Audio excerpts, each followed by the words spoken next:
എത്ര വർഷത്തെ പ്രണയമാണ്? 4 വർഷത്തെ. എന്റെ സൂപ്പർ സീനിയർ ആയിരുന്നു. ഇങ്ങനെ ജിമ്മും ബോഡി കണ്ടാടോ ഫാനായ? കാര്യമൊന്നുമില്ല. ചെറുതായിട്ടൊന്ന് റാഗിയാൻ വിളിച്ചിട്ടായിരുന്നു. പിന്നെ തോന്നി എന്താ അവരെ ഈ ഫസ്റ്റ് സീരിയസ് ആണല്ലോ, അവരായിട്ടൊന്ന് കമ്പനി ആയി കഴിഞ്ഞാൽ റാഗിങ് നമ്മൾ രക്ഷപ്പെടുമല്ലോ. അതെ അതെ അതെ. അങ്ങനെ ഒന്ന് കമ്പനി ആയി. പിന്നെ ലാസ്റ്റ് ഇതാണ് ഇവിടെ എത്തി. ഞാൻ ജസ്റ്റിന്റെ വീട്ടിൽ മാത്രമേ പറഞ്ഞിട്ടുള്ളൂ. ഇവൻ അവന്റെ വീട്ടിൽ പറഞ്ഞിട്ടുണ്ടായിരുന്നില്ല. പറഞ്ഞു ചിരിക്കലുണ്ട്, ഒരു ക്യാൻസർ വരേണ്ടി വന്നു, എന്റെ 4 ആൾക്കാർക്കൊന്ന് ഉപകാരപ്പെടാൻ. കല്യാണം കഴിഞ്ഞിട്ട് എത്ര നാളായിരുന്നു? 3 വർഷം കഴിഞ്ഞ്. 3 വർഷം. എങ്ങനെയാ, ലവ് മാരേജ് ആയിരുന്നു? ലവ് മാരേജ് ആയിരുന്നു. എത്ര വർഷത്തെ പ്രണയമാണ്? 4 വർഷത്തെ. എന്റെ സൂപ്പർ സീനിയർ ആയിരുന്നു. ഓ, അപ്പൊ കോളേജിൽ ഓക്കെ. അങ്ങനെ വീട്ടില് പറഞ്ഞ് വീട്ടില് വലിയ അവരെ അങ്ങോട്ട് ഫോഴ്സ് ചെയ്യേണ്ട ആവശ്യമൊന്നും വന്നില്ല. പറഞ്ഞു, പിന്നെ സെയിം ഫീൽഡ് ആണല്ലോ. പറഞ്ഞു അവർ രണ്ടുപേർക്കും ഓക്കെയാണ്. സെയിം ഫീൽഡ് എന്ന് പറയുമ്പോൾ ഓപ്റ്റോമെട്രിസ്റ്റ് ആണ്. അതെ അതെ. Okay okay okay. അപ്പോ അവിടുന്ന് ബോഡി ബിൽഡിങ് ഭയങ്കര ക്രേസ് ആവുന്നത് എപ്പോഴാണ്? ബോഡി ബിൽഡിങ് 9th മുതലേ പോകുന്നുണ്ട്. ജസ്റ്റ് നമ്മള് തുടക്കം അങ്ങനെ ഉള്ളു, ജിമ്മിൽ ജസ്റ്റ് പോയി നോക്കും. അങ്ങനെ കുറച്ചിങ്ങനെ ഇതായി പോയിട്ട് പിന്നെ ഒരു കോമ്പറ്റീഷൻ ഇതിലൊക്കെ ഇറങ്ങുക, അങ്ങനത്തെ മൈൻഡാക്കിയത് മാറ്റിയെടുത്തത് ഷിനുവേട്ടനാണ്. ഷിനുവേട്ടനെ കണ്ട ജിമ്മിലുള്ള ആളാണോ ഇത്? അച്ഛൻ മാത്രല്ല, അപ്പൊ ഹോളിലാണ്. അപ്പൊ ഷിനുവേട്ടനാണ് ഇങ്ങനെ എല്ലാ കാര്യങ്ങളും ബോഡി ബിൽഡിങ്ങിന് എല്ലാ കാര്യങ്ങളും പറഞ്ഞു തരാറും ചെയ്യിപ്പിക്കാറൊക്കെ ഷിനുവേട്ടനാണ്.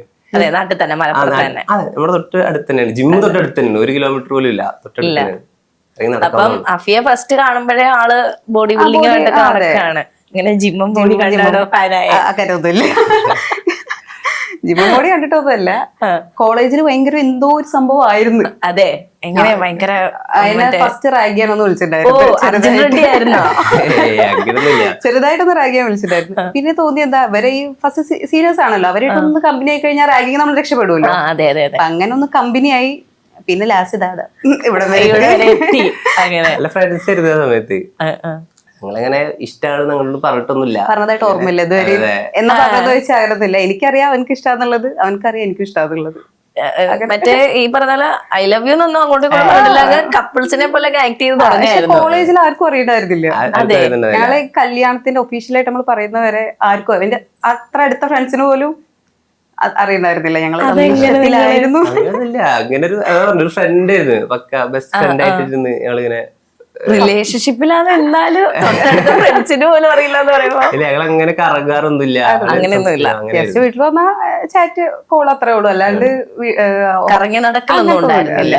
കോളേജിലാണെങ്കിൽ ഒരു കപ്പിൾസ് അങ്ങനത്തെ ഒന്നും ആയിരുന്നില്ല. സീനിയർ പോകുന്നു, ഞാൻ ജൂനിയർ ഇങ്ങനെ പോകുന്നു, അത്രേ ഉള്ളൂ. അതായത് ഈ പറയുന്ന ഒരു 3 വർഷം മുമ്പുള്ള പ്രണയല്ലേ? 3 വർഷം. ഇപ്പോഴത്തെ പല പ്രണയങ്ങളും ഭയങ്കര പൈങ്കിളിയാണ്. പ്രണയം പൈങ്കിളിയാണ്.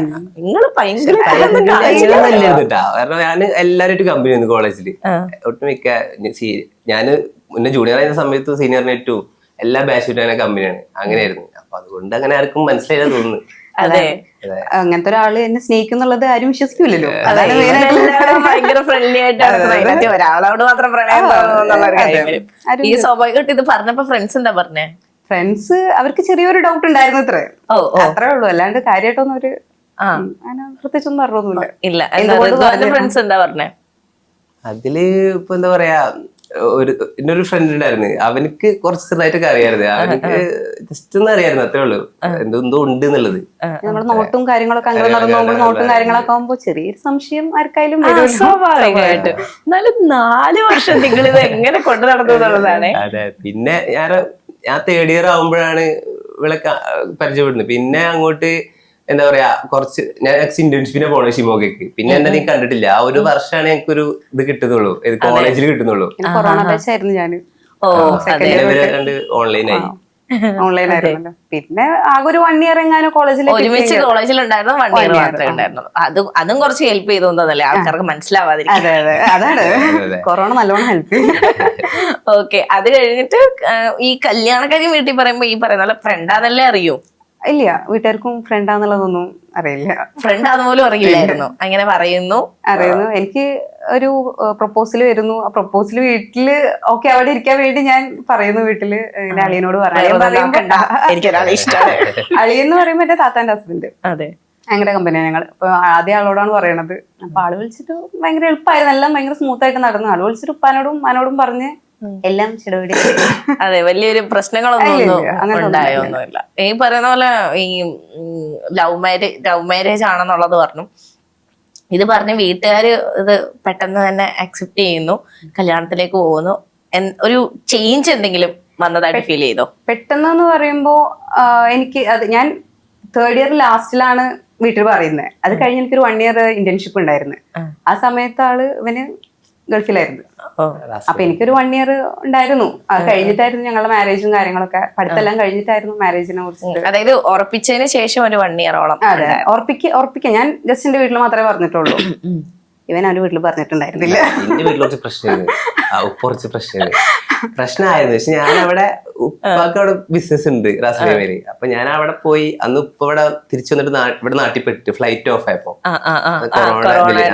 അപ്പോ ഞാൻ അവിടെ ഇങ്ങനെ കാര്യങ്ങളൊക്കെ നോക്കി പതുക്കെ നിൽക്കായിരുന്നു. അപ്പൊ പിന്നെ ഉപ്പയും ഞാൻ അവിടെ ഇതേപോലെ എന്റെ അലിയുണ്ട്, അലി അവിടെ വന്ന് എന്നോട് സംസാരിച്ചിട്ട് ആണ് ഇത് അലിനോട് പറയുന്നത്. അപ്പൊ അലിയെ ജസ്റ്റ് പോയി പറഞ്ഞ് അപ്പൊ തന്നെ ഇപ്പൊ അക്സെപ്റ്റ് ചെയ്തു. ഞാൻ തന്നെ ഇങ്ങനെ നോക്കി.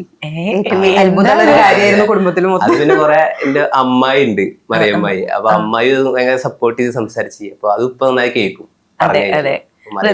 വേറെ കല്യാണം ആലോചിക്കുന്നുണ്ടായിരുന്നോ? ഇല്ലല്ല, അന്ന് ഞാൻ പറഞ്ഞല്ലോ പണ്ട് വീട്ടില് വലിയ വില ഒന്നും ഇല്ലായത്, ഒരു പക്വതൊന്നും ഇല്ലാണ്ട് ഒരു കാര്യം നോക്കാൻ നടക്കുന്ന ഒരു ടൈപ്പ് ഇരുത്. അതായത് റെസ്പോൺസിബിലിറ്റീസ് ഒന്നും ഏറ്റെടുക്കാത്തോണ്ട് വിവാഹം എന്ന് പറയുന്ന ഒരു കാര്യം ഏൽപ്പിക്കാൻ ഒരു മടി. അങ്ങനെ ഇരിക്കലേ. എന്നിട്ട് തെളിയിച്ചു കൊടുത്തോ ഞാൻ അങ്ങനൊന്നും അല്ല? അത് എനിക്ക് തോന്നുന്നു മറ്റേ ഈ കോവിഡ് ടൈമിൽ അവിടെ നിന്നപ്പോ തന്നെ ഏകദേശം അപ്പോ തെളിഞ്ഞു വന്ന് ഇപ്പൊ ഏകദേശം വാങ്ങിയ പോലെയാണ് അവസ്ഥ. ക്യാൻസർ വരണ്ടോന്ന് വീണ്ടും ഞാന് ആലോചിക്കാണ്. തീരെ ഉത്തരവാദിത്വം ഒരു കാര്യത്തിൽ നാട്ടിലേക്കും വീട്ടിലേക്കും വേണ്ടാന്ന് പറഞ്ഞ് നടക്കുന്ന ഒരാളായിരുന്നു. ഇപ്പൊ ഈ ഇതുപോലെ പേഷ്യൻസിനോട് ഒരുപാട് ആൾക്കാരെ ഇങ്ങനെ ഹെൽപ്പ് ചെയ്യാൻ പറ്റി എനിക്ക് തോന്നി. ഇപ്പൊ ലാസ്റ്റ് ഒരു 5 ഡേയ്സിൽ ഇട്ടാ അപ്പൊ തന്നെ അതായിരിക്കണത് ഒരു ഉപകാരം ഉണ്ടാവാൻ ക്യാൻസർ വരുന്നത്. അതെ, അവസ്ഥ അതുപോലും ഭയങ്കര പോസിറ്റീവ് ആയിട്ടല്ലേ ഞങ്ങൾ പറഞ്ഞിരിക്കലുണ്ട്. ഒരു ക്യാൻസർ വരേണ്ടി വന്നു, എന്റെ 4 ആൾക്കാർക്കൊന്നും ഉപകാരം